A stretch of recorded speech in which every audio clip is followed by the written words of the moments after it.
এই কাহিনীটি লিও টোলস্টয়ের খুবই বিখ্যাত একটি কাহিনী। একবার এক ব্যক্তির ঘরে এক সন্ন্যাসী আসে।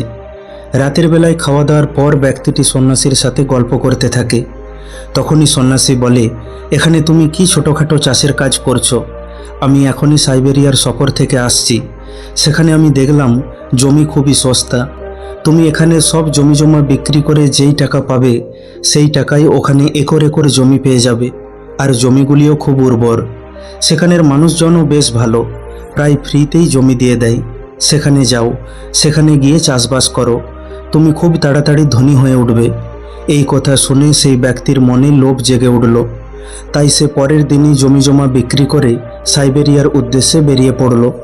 সেখানে গিয়ে সে দেখে কথাটা একদম সত্যি।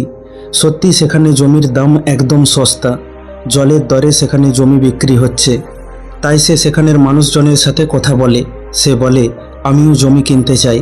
সেখানের লোকেরা বলে, ঠিক আছে, তুমি যা ধনসম্পত্তি এনেছো এখানে রেখে দাও।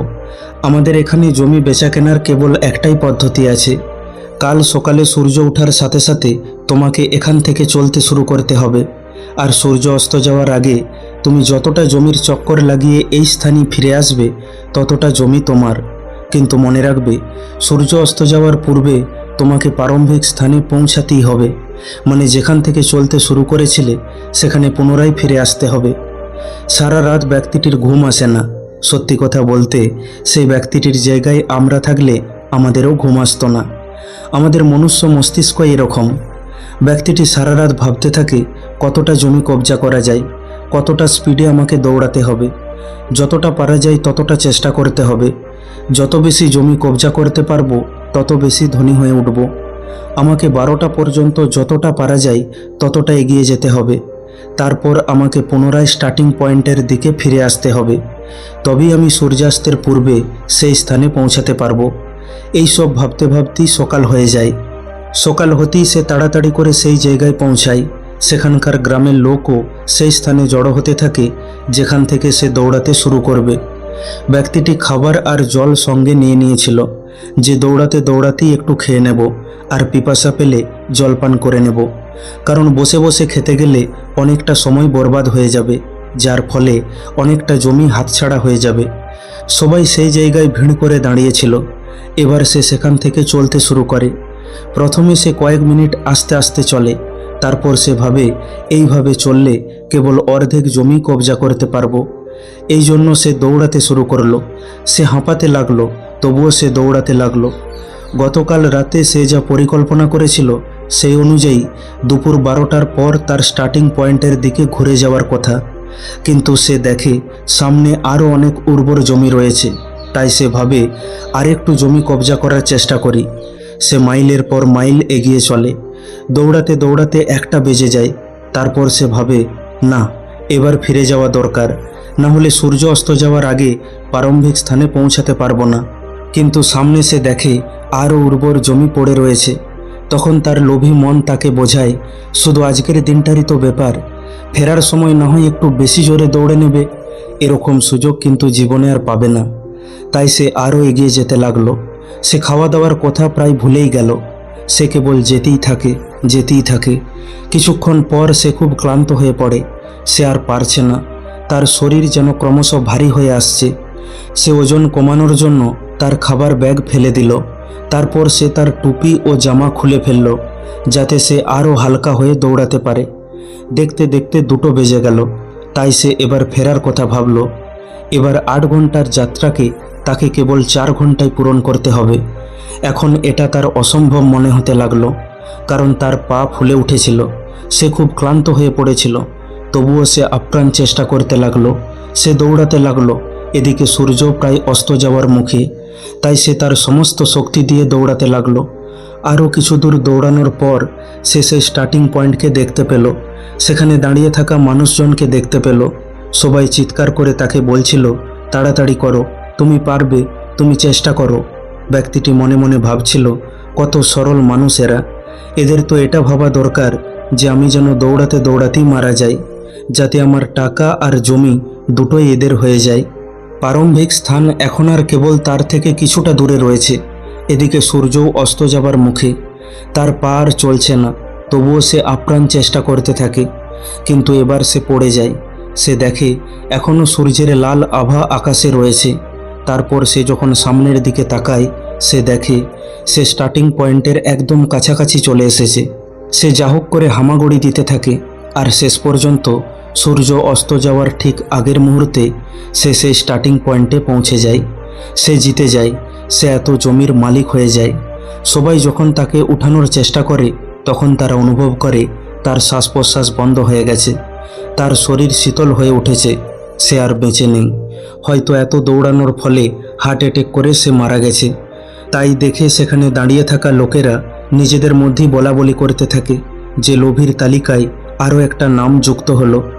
জানি না প্রতি বছর মানুষ কেন এখানে এই ভেবে মরতে চলে আসে যে এখানে জমি খুবই সস্তা, কিন্তু আজ পর্যন্ত কেউ সেই জমিকে ভোগ করতে পারেনি।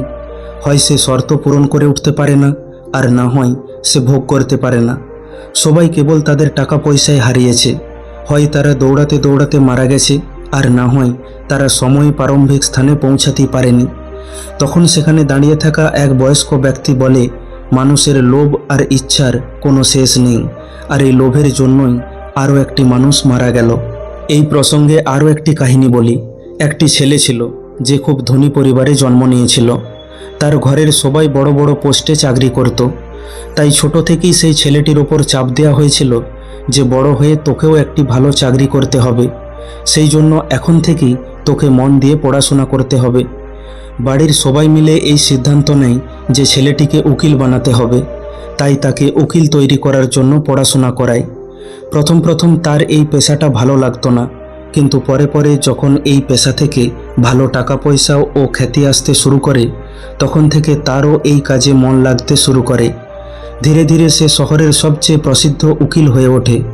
সে প্রতিদিন 16 থেকে 18 ঘন্টা এই কাজে লেগে থাকে। সে নিজের শরীর এবং পরিবারের ওপরও ধ্যান দেওয়া ছেড়ে দেয়। সে নিজের কঠোর পরিশ্রমের দ্বারা বেশ কয়েকটি মুশকিল কেস জিতে, যার ফলে তার নাম দেশের সবচেয়ে বড় উকিলের তালিকায় উঠে যায়। সে এখন শহরের সবচেয়ে ভালো জায়গায় বাংলো কিনে ফেলেছিল। তার কাছে একটি প্রাইভেট জেট ছিল, এমনকি ছুটি কাটানোর জন্য একটি প্রাইভেট আইল্যান্ড পর্যন্ত ছিল। এছাড়াও তার কাছে ফারারি, মার্সিডিজ ও BMW গাড়ি ছিল। সে জীবনে সেই সব কিছু অর্জন করে ফেলেছিল যা একজন সাধারণ মানুষের স্বপ্ন থাকে।